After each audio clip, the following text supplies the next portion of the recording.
আমাদের আসলে কোনো কিছুতেই কোনো কিছু যায় আসে না। এই যে মাইলস্টোন স্কুলের যে ট্র্যাজেডিটা হয়ে গেল, দেখেছেন কাউকে এই ঘটনায় পদত্যাগ করতে কিংবা জনগণের সম্মুখে এসে সরি বলতে? বলেনি কেউ, বলবেও না। আমাদের ইতিহাসে এই জিনিসগুলো নেই, এই দৃষ্টান্তগুলো নেই। যে বিমানটি বিধ্বস্ত হয়েছে সেটি হচ্ছে বাংলাদেশ বিমান বাহিনীর বিজিআই F7 মডেলের বিমান। এটি খুবই ঝুঁকিপূর্ণ একটি বিমান।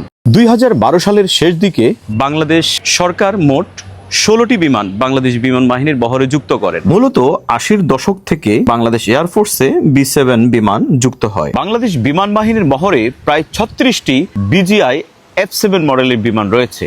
এগুলো বেশিরভাগই 25-30 বছরের পুরনো। এই বিমানগুলো 60-এর দশকের মডেলে তৈরি করা বিমান। যেহেতু এই বিমানে আধুনিক সুযোগ সুবিধা কম এবং এই বিমান অসংখ্য দুর্ঘটনার শিকার হয়েছে, তাই চীন সরকার 2013 সালে F7 মডেলের বিমান তৈরি পুরোপুরি বন্ধ করে দেয়। এই বিমানগুলো এক ইঞ্জিন বিশিষ্ট, একটি মাত্র ইঞ্জিন। তার মানে এটি খুবই ঝুঁকিপূর্ণ। কোনো কারণে যদি বিকল হয়ে যায়, কলাপস করে, তাহলে কিন্তু যে কোনো মুহূর্তে বিমানটি ধসে পড়বে।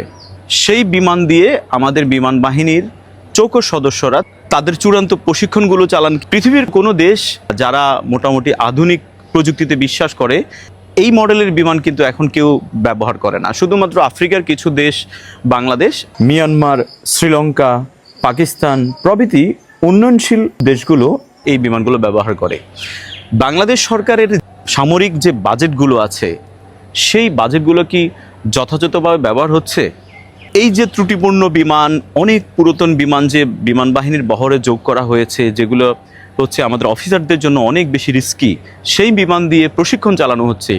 এটি নিয়ে কি আমাদের কোনো বিমান বাহিনী প্রধান দায়িত্ব নিয়েছেন বা পদত্যাগ করেছেন কিংবা জোরালোভাবে আপত্তি জানিয়েছেন যে আমার সৈন্যরা এই ত্রুটিপূর্ণ বিমান দিয়ে প্রশিক্ষণ চালাতে পারবে না? একইভাবে দেখুন রাজুক। ঢাকা শহরে যে কোনো ভবন করার ক্ষেত্রে রাজুকের অনুমোদন প্রয়োজন। ঢাকায় প্রথম বিমানবন্দর প্রতিষ্ঠিত হয় 1941 সালে, যেটি তেজগাঁও বিমানবন্দর নামে পরিচিত ছিল। পরবর্তীতে 1966 সালে বিমানবন্দর বর্ধিত করা হয়, যেটি বর্তমানে হযরত শাহজালাল আন্তর্জাতিক বিমানবন্দর। তখন কিন্তু এটি ছিল জনবসতিপূর্ণ এলাকা থেকে বেশ দূরে। কিন্তু তার আশেপাশে যে বিল্ডিংগুলো হলো, গড়ে উঠল উত্তরা, বনানী, গুলশান, নিকুঞ্জর মতো গণবসতিপূর্ণ এলাকা। এছাড়াও নির্মিত হলো বৈধ অবৈধ অসংখ্য বহুতল ভবন। সেগুলোর জন্য দায় কে নেবে? বিমানবন্দরের নির্দিষ্ট এরিয়া পর্যন্ত টেক অফ এবং ল্যান্ডিং জোনের আশেপাশে ভবন নির্মাণের ক্ষেত্রে যথেষ্ট নিষেধাজ্ঞা আছে এবং নিয়ম কানুন আছে। রাজুক কি সত্যিকার অর্থে সেগুলো ফলো করছে? বিমানবন্দরের আশেপাশে ভবন করতে হলে রাজুকের অনুমোদন যেমন লাগে, একই সাথে বিমানবন্দর কর্তৃপক্ষেরও কিন্তু অনুমোদন লাগে। তাহলে এই যে ভবনগুলো হলো বিমানবন্দরের খুব ল্যান্ডিং জোনের আশেপাশে, সেগুলোর দায় কে নেবে? রাজুক কি কোনোভাবেই এর দায় এড়াতে পারে? একই সাথে কোনোভাবে কি দায় এড়াতে পারে মাইলস্টোন কলেজ কর্তৃপক্ষ?